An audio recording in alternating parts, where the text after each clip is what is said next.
Vass. You can find me on X at hashtag Kangas, Instagram hashtag Kangaroos Podcast. Today, I should say, I'm back with the Getting to Know You Fans podcast, and I have the host of his own podcast in the Creative Creatures podcast. Key, welcome to the show. So before we start and you tell us about yourself and how you became a North supporter, tell us about the Creative Creatures podcast. Yeah, okay. Thank you for having me on, by the way, Dan. No, thanks, Key. So I'm pretty excited to talk North. Creative Creatures is a podcast that has evolved. I have a social media business and do social media content. I started doing a podcast about that, algorithms and that kind of thing. And I started to get people on that had businesses, but also had social footprint and followings and were doing big things on social. So it's kind of evolved to a point where it's a little bit of a pop culture thing now. I have actors in and musicians and comedians and that kind of stuff, and really just delve into what it's just people that I'm interested in, and I ask them the questions: where do they get the creativity from? What's worked online? How has their lives changed? Many of them are famous, recognizable faces. So it's a lot of fun.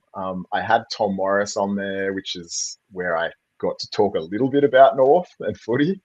And that kind of really made me realize how much I do enjoy doing that. And it's just a bit of a shame because I think that athletes are not overly creative.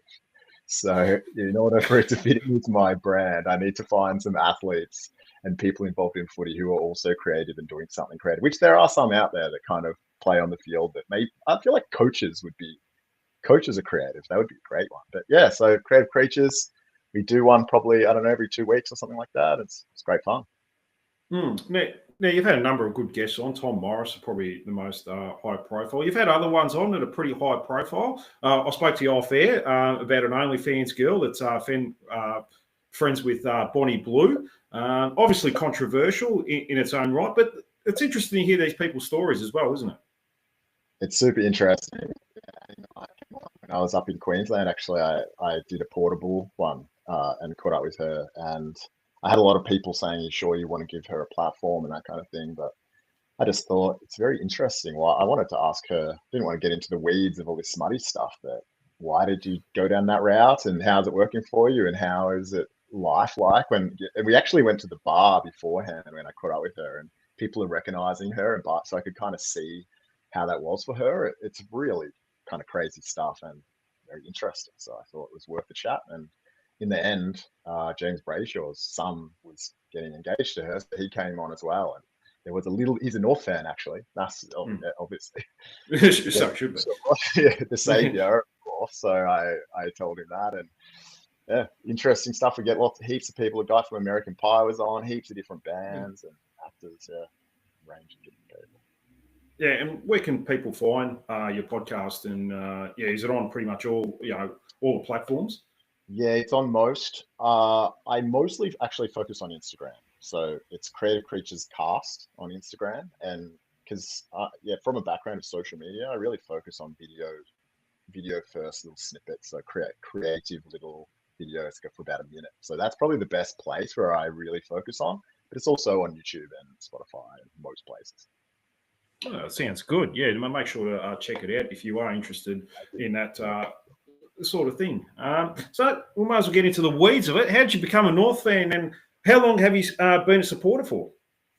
So I know that I remember watching the 1996 Grand Final.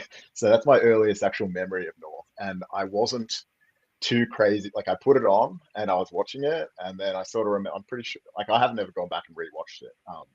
I think it was a pretty nice day, and I was like kind of tempted to go outside, and in the end I did.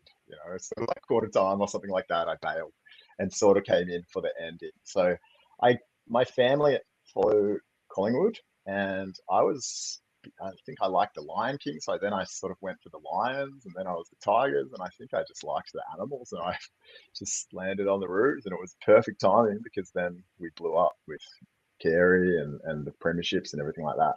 So way back when, and then I kind of around after that, once Carey retired and Pagan moved on and that kind of thing, I sort of dropped out until about the start of the Brad Scott era, so probably 2011.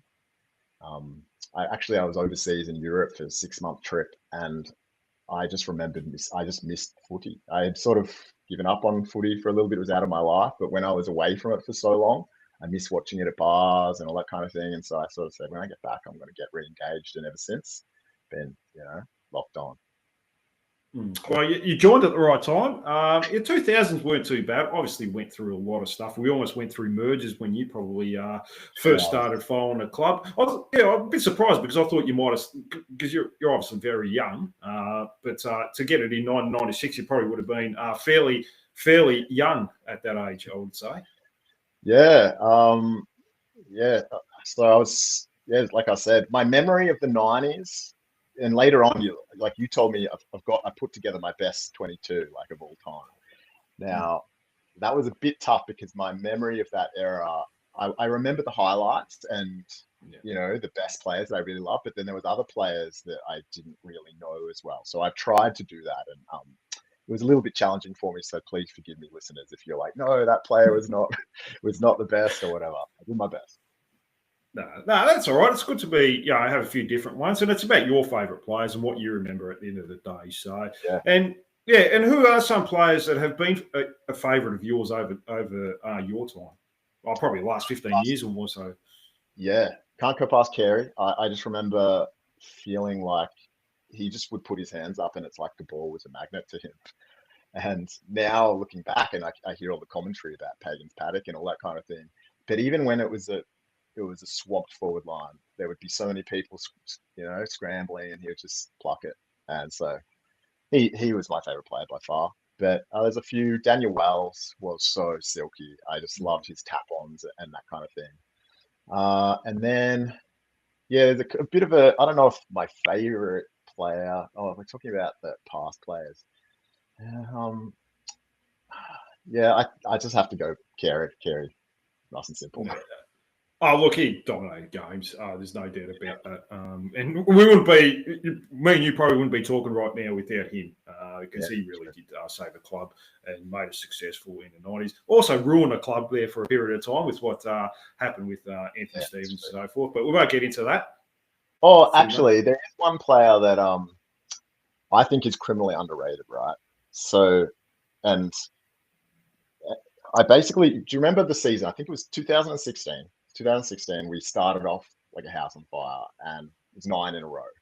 And at the time, I could straight away see why it went off the rails. And I firmly believe it was the missing piece to what could have been a premiership that year. We were just going so well, and we just come off the 2014, 2015. And it was Ben Jacobs.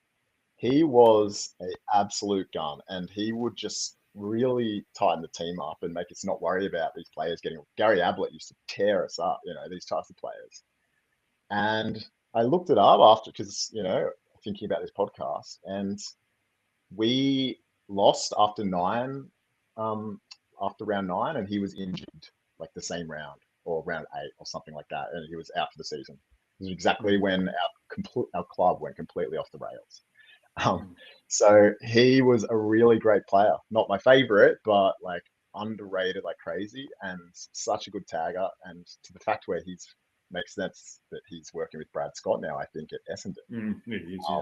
Which basically Brad Scott should be probably fuming right now that he did get injured, because maybe Brad Scott might have won a premiership if it wasn't for that. And I think that North should look into getting him across if he's any good at coaching and can coach, Will Setterfield or whatever. He'd be he's a great defensive coach. I would suggest. Great player. He was. He did some really good lockdown jobs, like you mentioned. I think it was the year before. Was it? We played Richmond in the first final. Trent Conchin was on fire. I think we finished 8th that year, and he tagged him out of the game, and pretty much was a big part in making the prelim that year. And like you said, that.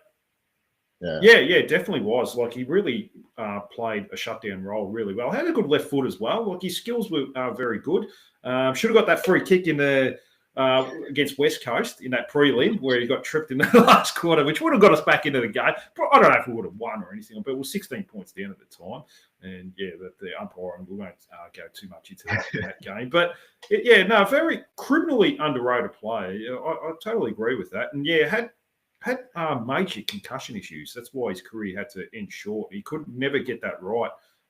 Yeah. So he said for about 12 months there, he would just have headaches every day or something like that. Yeah. I remember someone spoke to him about it. And yeah, it was obviously, a bit of a tough time for him personally, but it Yeah, I seems to think it be was past might it. have been his foot originally in that Yeah, season, that's and right.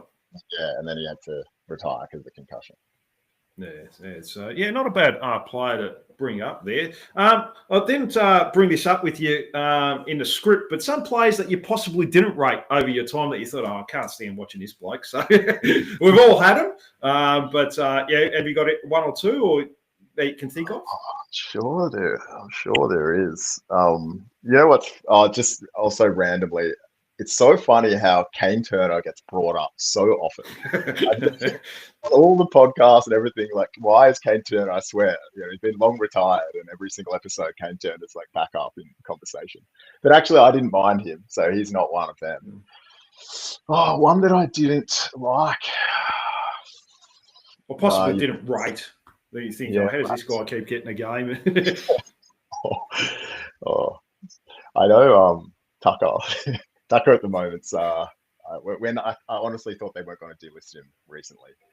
So, but no, nothing's coming to mind. I don't know. Maybe I'm too kind on our own players, I think. Yeah, it's not a bad thing. That's not a bad perspective to have. Yeah, Darcy Tucker. Yeah, I remember that. But his career-defining game was his last game where he played a tagging role on Connor Rosie and got 0 possessions himself. And Connor Rosie still did whatever he wanted on a half-back flank. So it was one of the worst performances I've ever seen out on a football field. But won't go too much into detail with that. I suppose another one. I don't think that CCJ will make it. And I know some people have got high hopes for that, but I just don't see it, to be honest. Like, I just think he doesn't have enough urgency, even when he's fit. He's like, there's the fitness, which is unlikely he'll get on the park, but I just think he lacks urgency. He can take a mark and all that kind of thing, but I don't think it was worth chasing that one. Are you surprised he probably didn't get delisted? Yeah, for sure. I probably would have gone with Teakle because Teakle is not. This is the other thing is everyone talks about, he didn't do all that much when he came in, but they were playing him as a ruckman, full-time ruckman. I think he was a forward. I think he was a really serviceable forward and was fit, and we never really gave him much of a shot. So, yeah, I'm surprised that they kept CCJ. Sure. No, fair enough. He's a bit, I don't know, at the moment, I see what you're saying. He's a bit of a bruise-free footballer. A big guy like that, he just doesn't dominate the packs or contests. And maybe, I don't know, he's had a concussion issues as well. Maybe he's, I hate to say it, but maybe it's softened him up a little bit too. So we don't know. Even better games, he just kind of looked a little bit flukish to me. Like he would take a mark. He did kick a few goals and that kind of thing, but it's not like I saw him ferociously, going at it. Just kind of was a bit more, I don't know, right place, right time type. We'll find out. Might be proven wrong. Yeah, no, I think we invested a lot in him. We gave him a 5-year contract. We paid overs to get him. So it's almost like we've gone this far. We've got to keep going with him now. So, yeah, because we don't want to be proven that we made a mistake recruiting him. So maybe that's a reason why they kept him on. But, yeah, interesting. I didn't think CCJ would get a mention today. So there you go. What about current day players? Who are some of your favourite current day players? Well, Sheezel is our modern day saviour. If it wasn't for him, I think I'd be a lot more down in the dumps of where we kind of are and where we're going. But I've always been on the Powell bandwagon, actually, from day one. The thing is, he's gone away a little bit from where he kind of started. He was getting heaps of possessions early days, like 40 possessions, that kind of thing. I think that they need to show him Ben Cunnington tapes. He's a really great handball out of congestion player. And I think more recently, he's just been doing more dump kicks. So if they can get him back to that, I think he could be a really great player.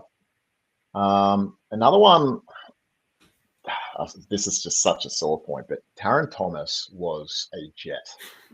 And I just think he had the potential to be the best player, our best player. Like, I would say that even better, like, because he just had everything. He came from a rugby back. I've met Taron Thomas a few times, actually, because at different sporting events and stuff like that. He's big on the social scene and that kind of thing. And I also, when I chatted to him, I was surprised. I've met a lot of North Melbourne players before, and they all, at bars and that kind of thing, and they kind of want to go. They don't really want to talk about North. They got other things to do. But he was really like, he was telling me about training, and he actually pulled out his phone and was showing me training videos of, here's me and like working together, and like I took this mark, and this is the new. It's just like so engaged, and yeah, telling me about how he used to be like rugby, and real about his tackling and defensive work and everything. Tall player, good marker, skill, speed, everything. And it just sucks that he went off the rails, because he could have been our best player, but I guess we'll never know. But I think She's pretty much the one. Boomer Harvey's another one that Boomer Harvey boy, still faded me right now. Harvey. Yeah.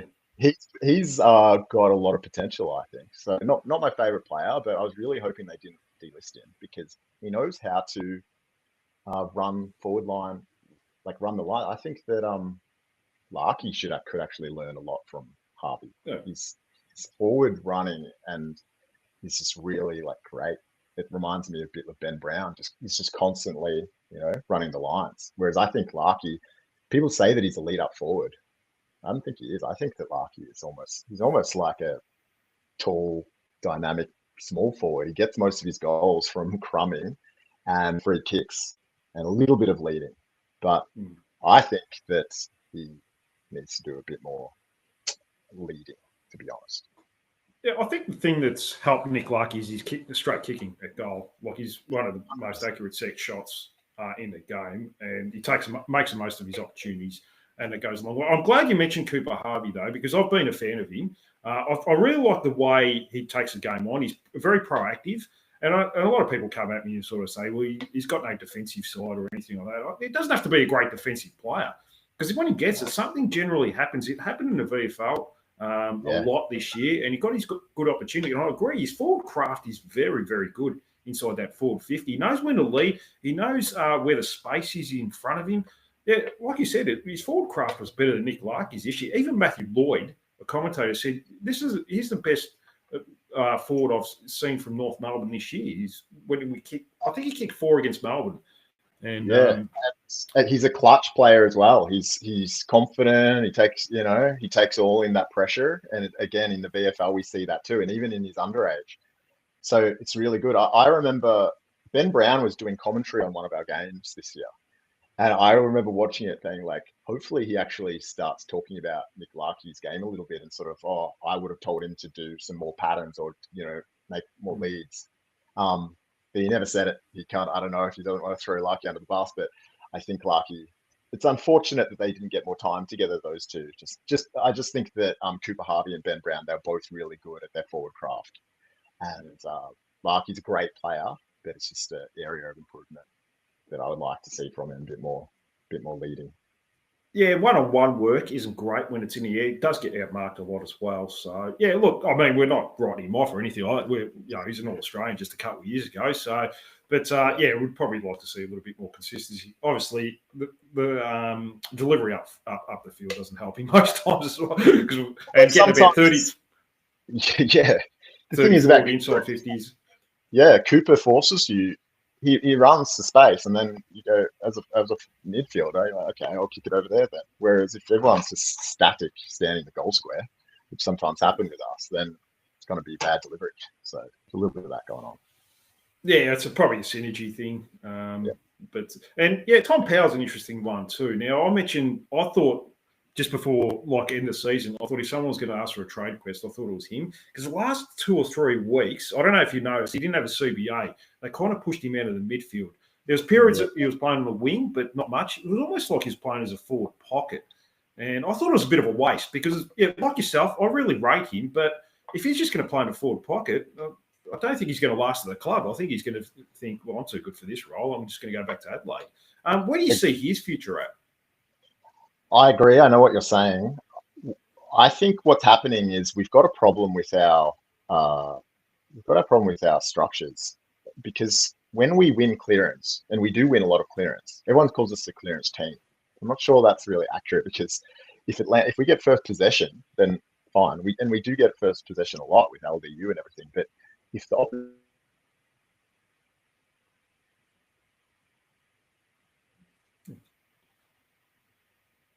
fully Oh, wide. might All good. Yeah. yeah, sorry, I might have lost you there for a second, but that's all right. Keep going. Okay. Uh, yeah, when the opposition gets the ball first, we're very bad at defending at times, and I think that that's one of the reasons why Patch Adams has been moved out. They're obviously trying to work out ways to get that right, maybe with recruitment and some more defensive players. I think Powell might be a part of that. That he's kind of not a big enough body to put on the defensive sort of pressure or run in defensive ways, and I just think that's the problem. They don't really know where to put him. I noticed, I think I didn't go to too many games this year, but last year when I went to the games, he just he was just minding the middle of the field. Basically, even when the stoppages were to the sides, he would kind of just mind the middle corridor and he would be that distributor. So I think and he was really good at that. So whether or not they've just decided, get him on the wing, and then once game starts playing, the ball's in motion, maybe he can slide back into the midfield. I honestly think they're a bit unsure of where to put him, because we need a bit more defensive efforts with our stoppage game, and he's maybe part of that. So you're right, he'll wind up somewhere else unless we get it right soon, but I don't know the answers. No, look, it's going to be an interesting off-season and going into next year, how they view him going forward, whether it's a high half forward, on the wing, or back in the midfield. I'm not too sure. So, yeah, it's going to be an interesting year coming up for him. He's out of contract next year as well. Taron Thomas, you mentioned as well. Yeah, that one does really hurt. I mean, I know we've been poor for the last 5 or 6 years, as you would know. One of the worst teams in the history of AFL football over the last 5 years as far as win losses go. And, I mean, losing Taron Thomas, he like you said, he was an A-grade footballer, and he had everything. He had the skill, he had the pace. He was the Colby McKercher that we've got Colby McKercher now, and probably even better, to be honest with you. But yeah, it's that one hurts a little bit when you think about it. We lost Ben Cunnington at the peak of his career with cancer as well, so we haven't had much luck. But hopefully, we're going to turn it around. It's just yeah, but we'll have to wait and see. What about some of the best games you've witnessed, whether in person or you've seen? Oh, that's pretty simple. The 2014 Essendon game, which is pretty much everyone's favourite. I was at a friend's house for that, and he was rubbing it in my face, like half time, saying about how he was going to, they're going to be the premiers and everything, and that was just so exciting. And so that's easily my favourite game. Maybe, the 1999 grand final is the one that I remember and stayed till the end, so I liked that. The other game I remember going to in person was the Carey, versus Archer and Stevens redemption match. So that was very high energy and great to be at the ground. So they're my memories of my favourite games. Yeah, I do remember going to the Carey game when he was at the Crows. That was very spicy, to say the least. So, yeah, but no, it was good to be there. We did get smashed in that game, but it was a good story. The build-up of that, like the build-up of being I was a kid and like so excited for that game. Oh, yeah. It was something. We had a couple of good games that year. I remember Jason McCartney's game from the Barley Bombings. That was that year as well. So, we certainly had a few good ones. We were able to get a big crowd and get some good stories happening as you could relate to with your podcast. How do you think the club is tracking right now? Are you confident in the direction we are going? Because it's been a big rebuild, hasn't it? I am and I aren't. I thought the best way to sort of answer this was to kind of just like segment it out a bit. Like, so for example, I'll start with Brady Rawlings, right? Please do. Yeah, I think he's on his last legs, and I know that he's had some hits, mostly with top end talent. But I think we really needed, when he came from West Coast, I was hoping that he would be the guy who's got a bit of swagger, call the trades bluff, put the flag in the ground, and it just hasn't gone that way. The amount of times where we've just wound up with just sort of copying it from especially trades, it's just frankly not quite good enough. And sometimes, like I said, it's more the top end. So I just noted down some of the decisions here, right? So, so even just when Robbie Tarrant was sort of, when he left us, it's kind of exactly what we needed. We've been struggling ever since for a big, tall defender and some leadership back there. And Richmond were going for the flag. They needed him far more. And like I said, CCJ, he was out of contract. We could have just walked him through the preseason draft if we wanted to, but instead we gave up like a pick in the 20s or something for CCJ and gave off Tarrant, is exactly who we needed. That's the time when Rawlings, I don't know how to say his name. Where he really needed to be sort of the backbone of the club. So I've just got a few of these listed, but every time there's a trade, I'm frustrated by it. Dersma, oh my God. Dersma should not have been picked up. All of us who don't even have insight, we know. So we had either on the list or on the radar, there's Cooper Harvey, there's Braden George, there's Eddie Ford, there's Curtis, Zerha. These are all medium, like marking forwards. And then we've Payne and Simpkin can play forward, Parker can play forward, Sheasel. There's so many medium forwards. And they thought it was a good idea to go and get Dersma and then wonder later on when he can't get a game and he wants to move club. They wonder why. And so that frustrates me. And I remember Cal Toomey at the time when we drafted him sort of saying that he had, that North had seen something in him that other clubs hadn't, and they had sort of taken him a bit prematurely in his eyes. So I'm like, what did the club see? Did they see great training standards or defensive mentality somewhere there? Because apparently that's not the case.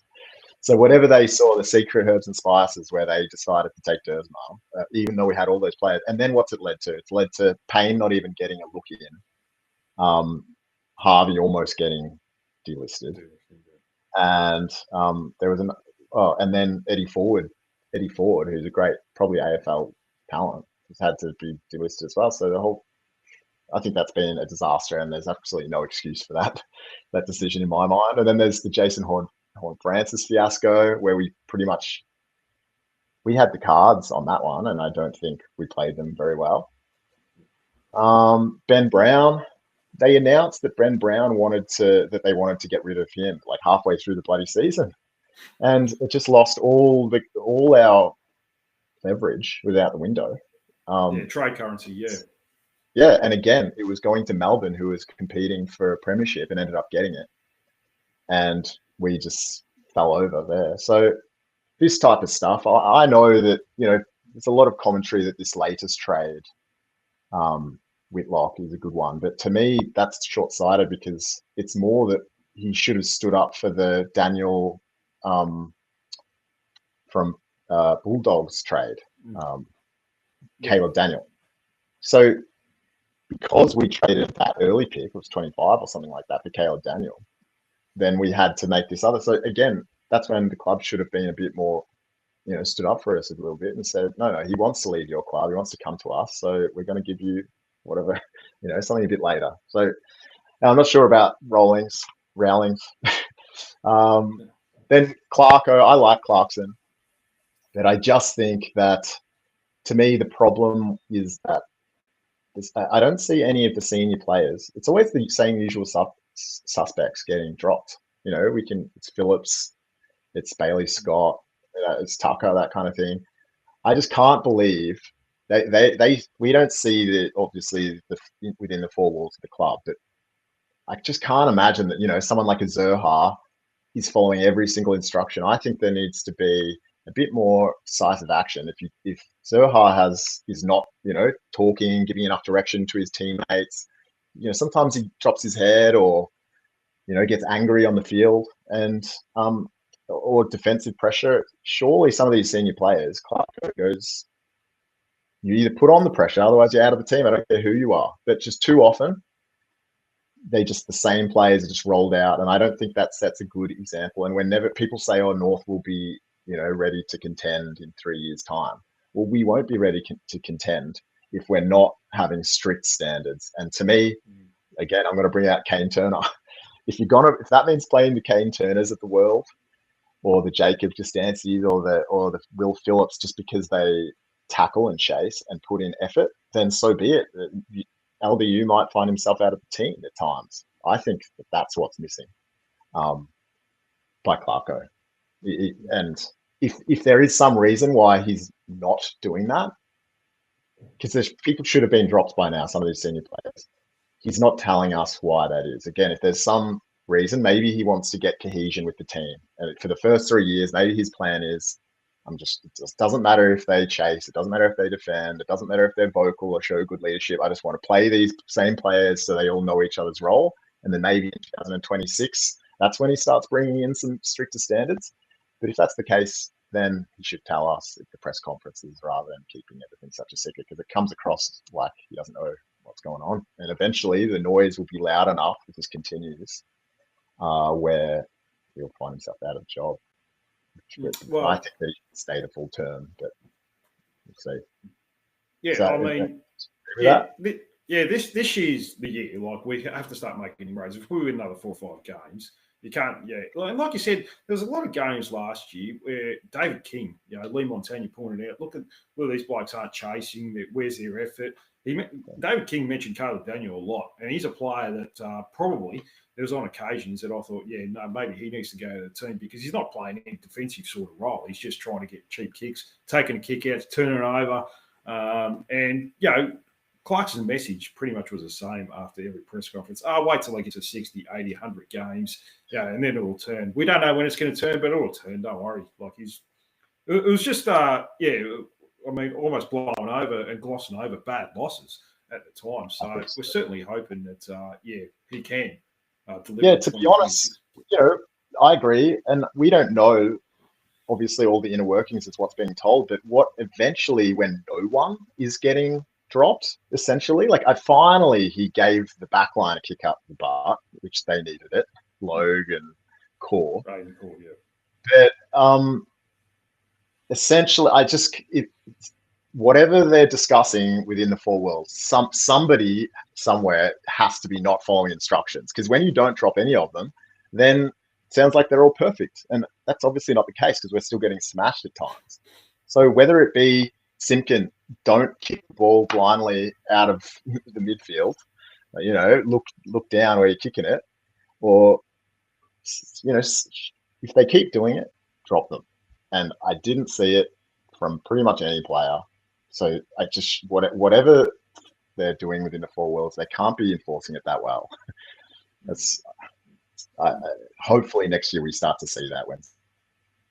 Look, we're not too sure if the whole racism saga, when he first came in, has maybe he seems to be playing well.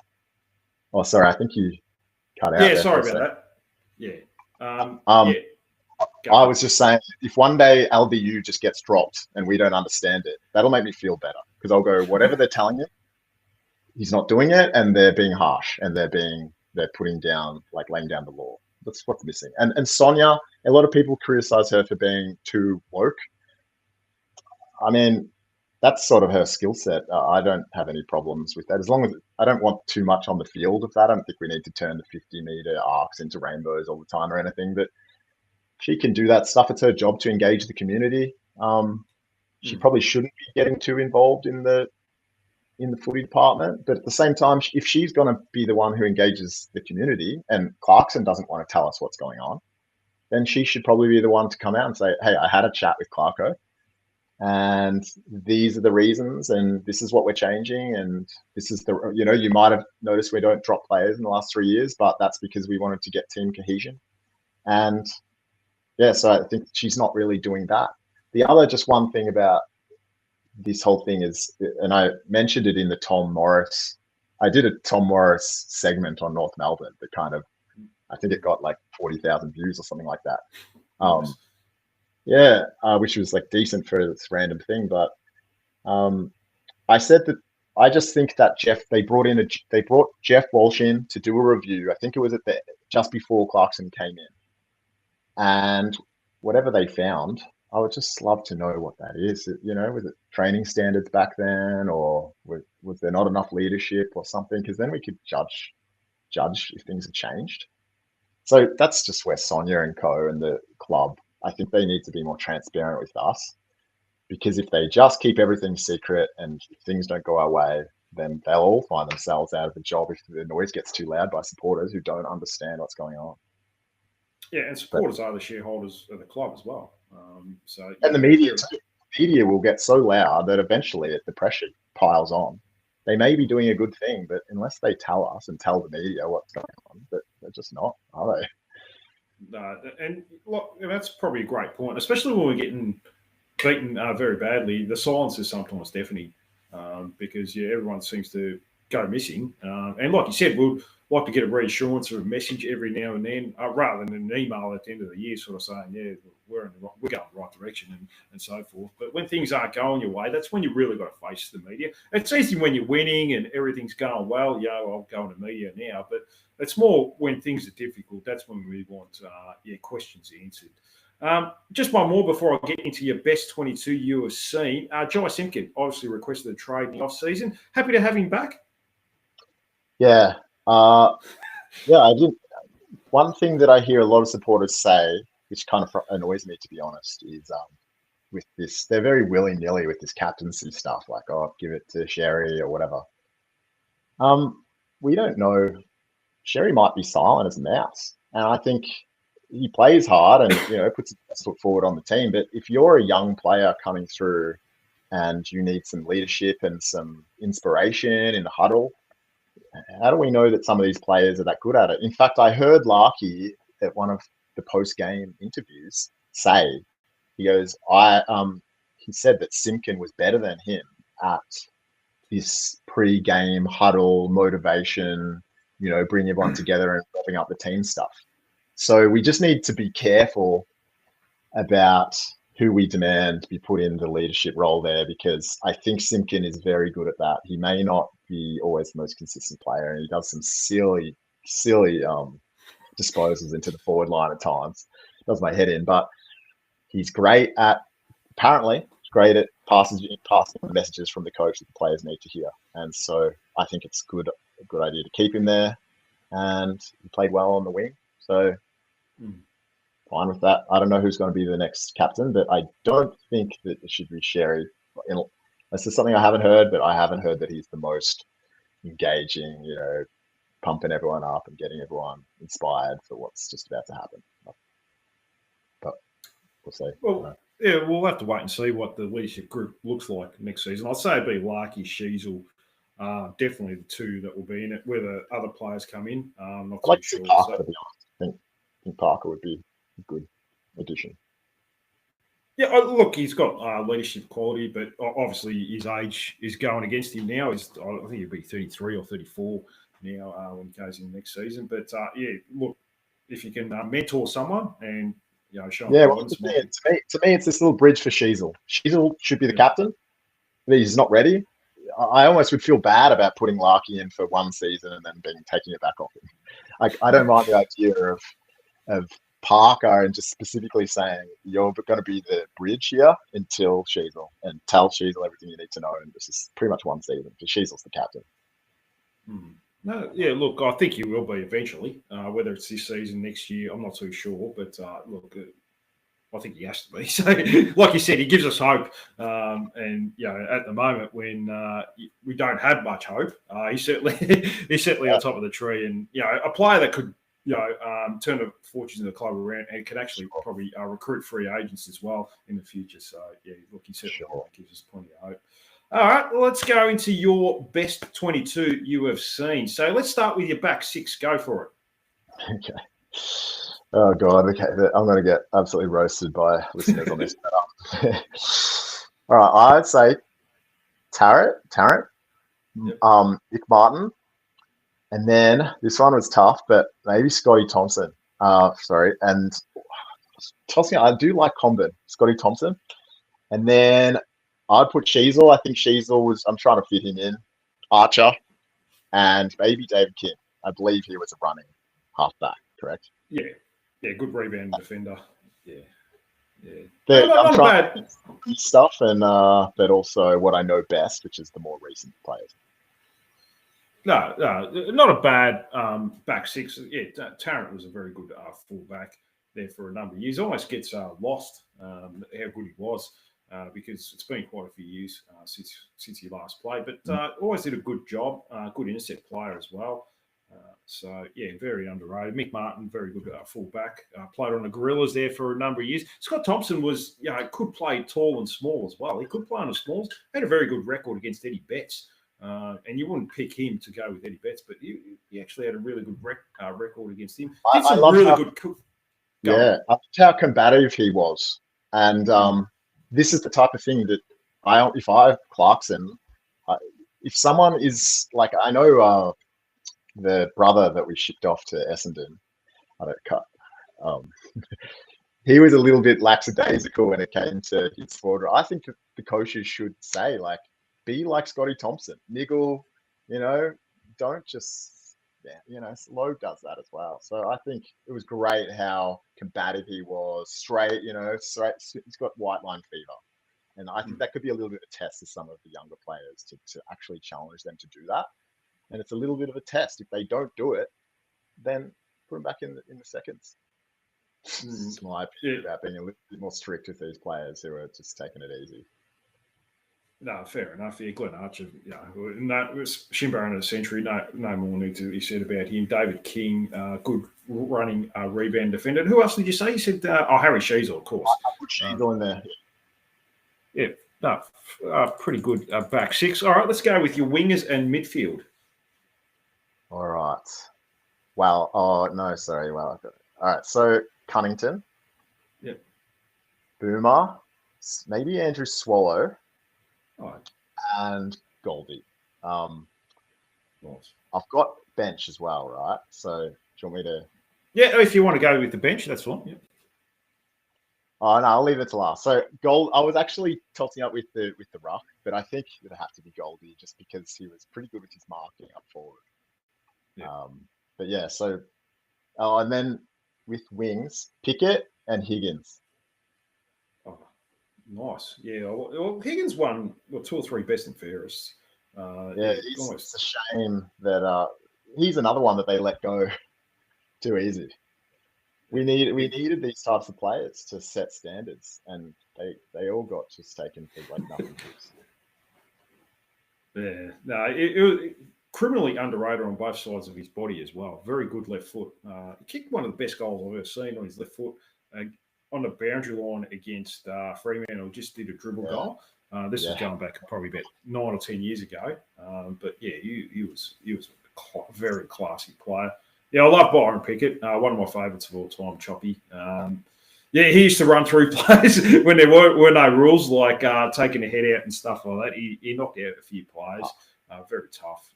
All-Australian in the back six in 1999 when he won the premiership, I believe he was. So, he was a very, very good player. All right, forward six. All right, so Carey. That's just, and then I'd go McKernan, and then I've got a couple of controversial ones, and this one is controversial. I love Jared Waite, and this is a little bit of if they're all fit and working together. I think Jared Waite could have been right up there, like as a complimentary, very agile. He's almost like he used to float through the air, and so him, and then Wells, Lindsay Thomas, and Curtis, which is nice. Curtis is kind of still coming up, but I think that he could get there. And if I was picking a team, I'd want him in there because I think he's going to be really great. I did love Winston Abraham, so I had him there as like a. But again, I think I liked him. Like I mentioned, I remember great marking, instances, but I don't know how consistent he really was, because I was just a kid back then. So. He had a couple really good years. I actually had him on the podcast one of the first years I was doing it.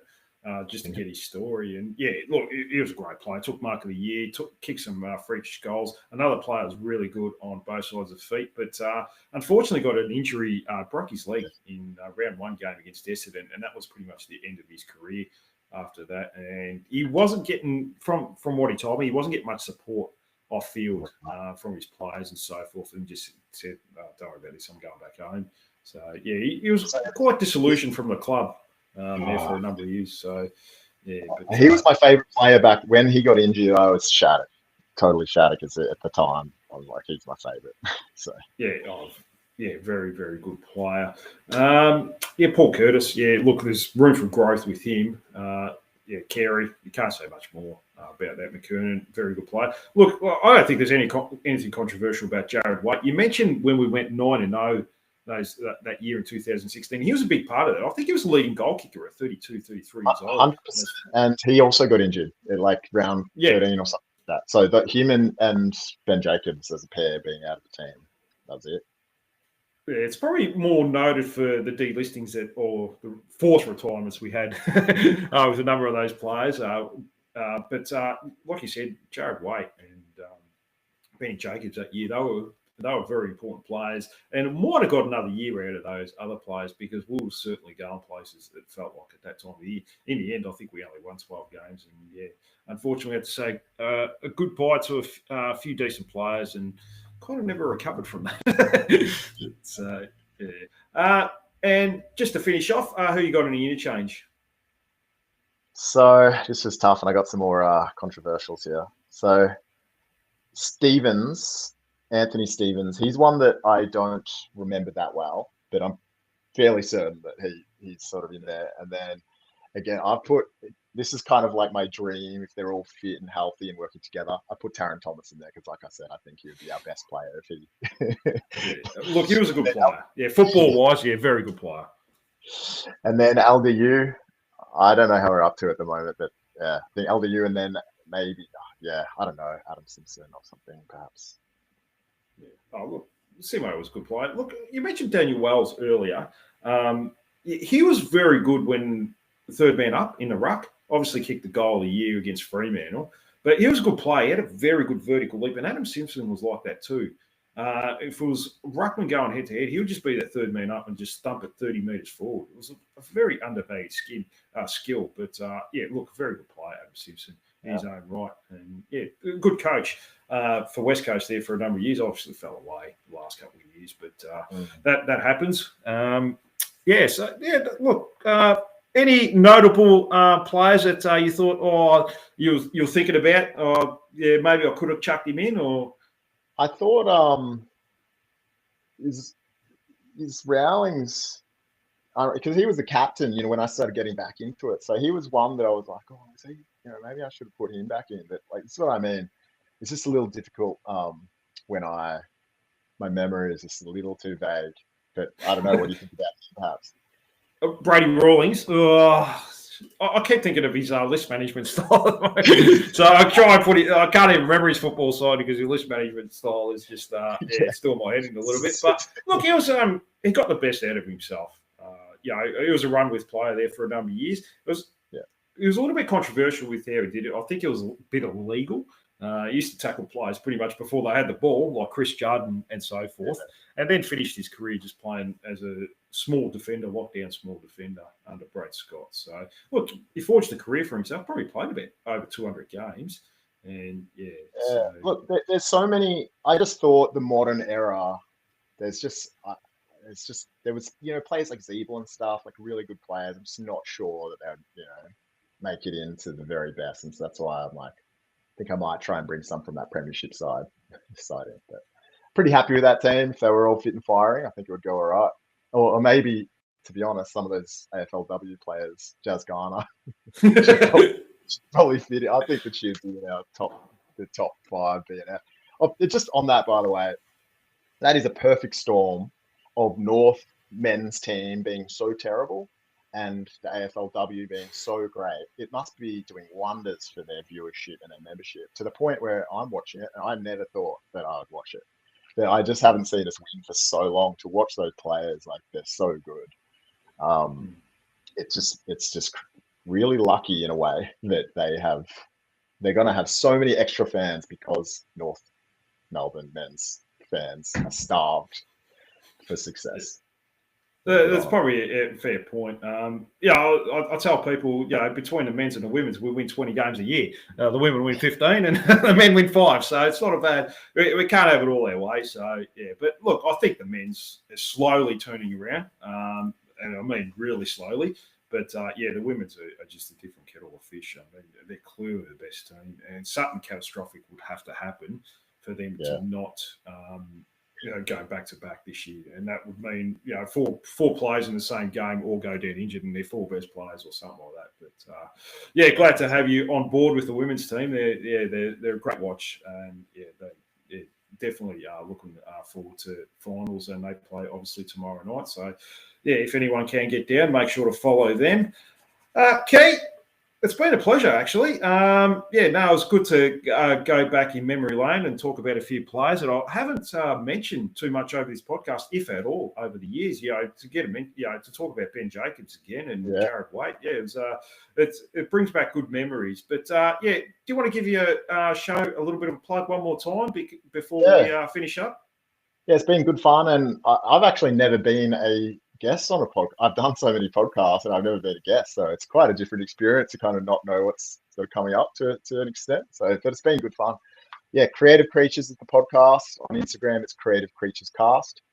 I think it's the same on YouTube and Spotify, Creative Creatures Cast. So you can find it on there. If you're into music, there's a lot of 90s sort of. There's a few bands lately, pop punk and that kind of like era sort of thing on there. And also I'm going to be producing podcasts. So if you decide to start a podcast with your friend or something, I can help you set it up. So feel free to check it out and contact me.